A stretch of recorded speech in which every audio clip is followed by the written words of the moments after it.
solo natin ang range ngayon. So, thank you kay boss at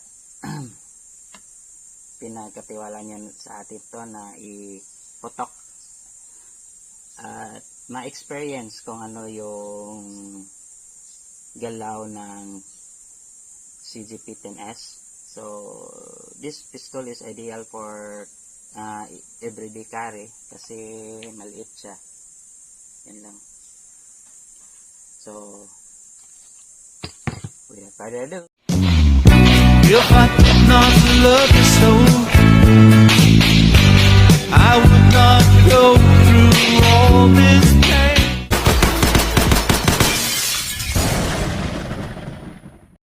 hello, good morning mga kaputok. Nandito tayo sa range para mag-unboxing or tapos na to pa, nag-unbox na pala kahapon to. So ngayon is testing natin to kung maganda ba yung unit at saka kung kaya ba nating itama sa target. So let's go. So andito is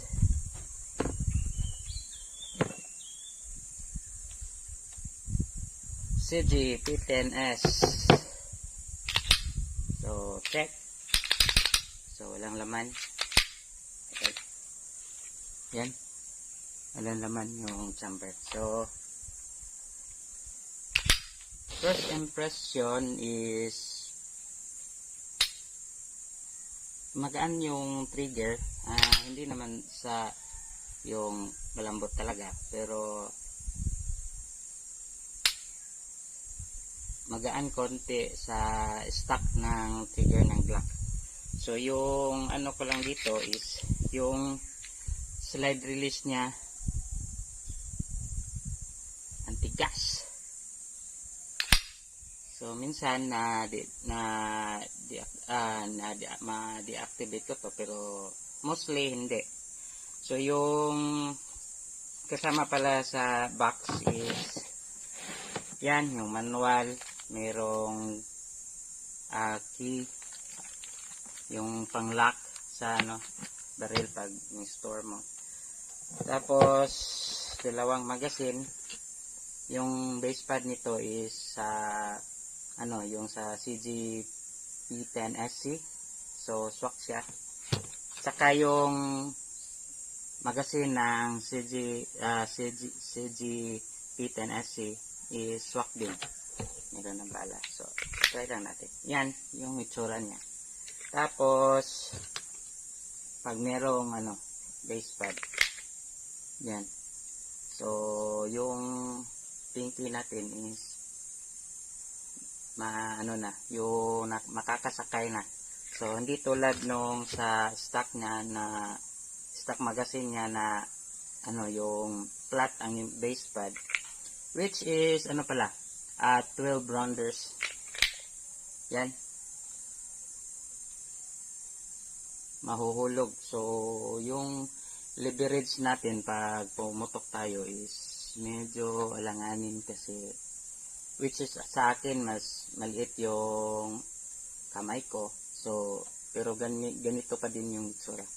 So mas maganda pag merong base pad, madami tayong leverage. So siguro makontrol natin yung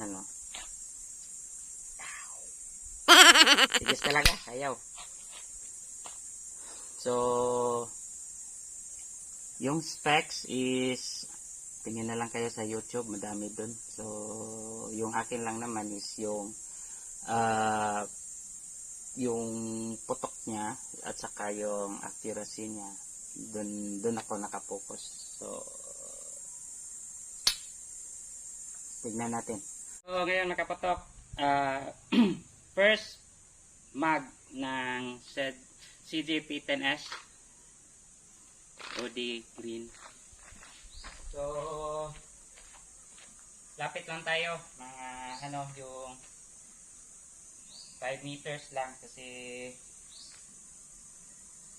tignan natin yung kaya ba natin siyang i-grouping. So pag malayo kasi is slight error ng trigger natin, lalayo yung so Let's go. First mag. 12 round. Stand by. Firing.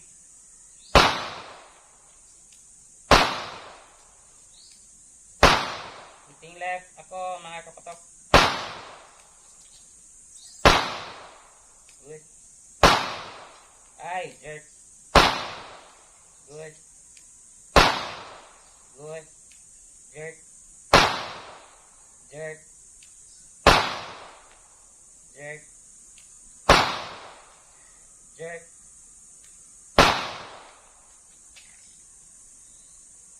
Tigas pa rin. Yun ang first round natin. First mag. So, yung tama ko, hitting left. Tapos meron akong jerk dito. At anticipate yung dalawa. Muntik lang yung mag bullseye lahat. Second mag na merong base pad. So yung natin dito is yung recoil ng baril. Firing.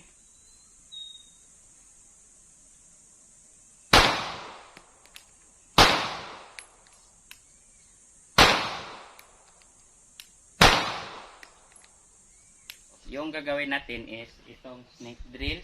So dito tayo paikot-ikot. Hindi pala ikot. So lang tayo dyan. Parang ahas. Tapos every time na lumabas tayo, dun engage target. So yung target natin is yung headshot. So tignan natin kung kaya natin gawin. So with timer. Let's go.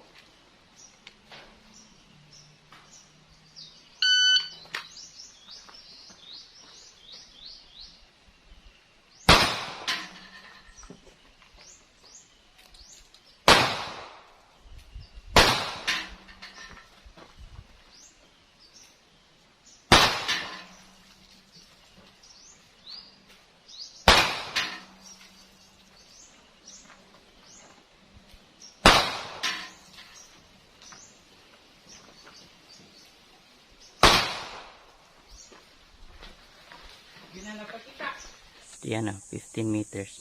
So doon. So try natin yung P10SC sa plates. Let's go.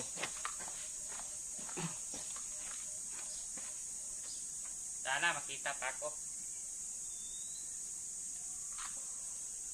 So yung gamit natin is yung extended bag.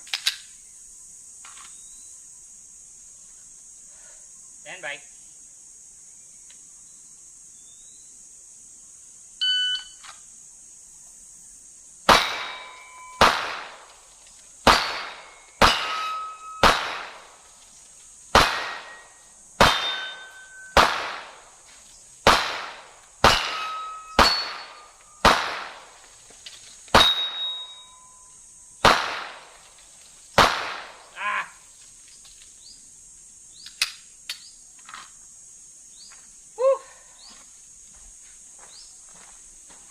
Mga 3 mic. Pero yung niya is kaya naman natin iputok. Kaya again, thank you kay boss at pinahiram niya tayo para ma-experience natin ang P10 CG P10S.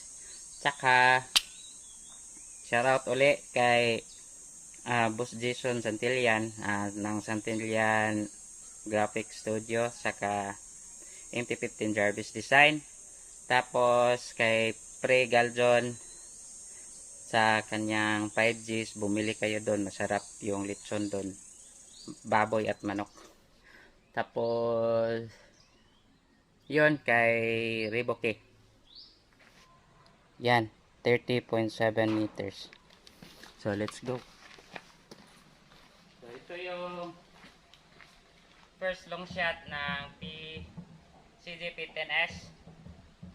So yung plate is nakatagilid. So let's go.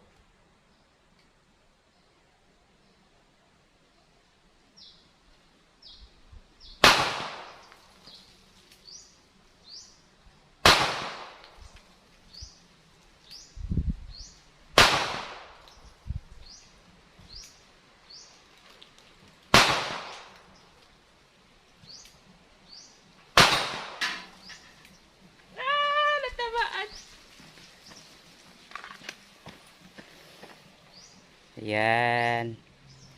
Yan, nag-blue. So, let's go ulit. Same distance.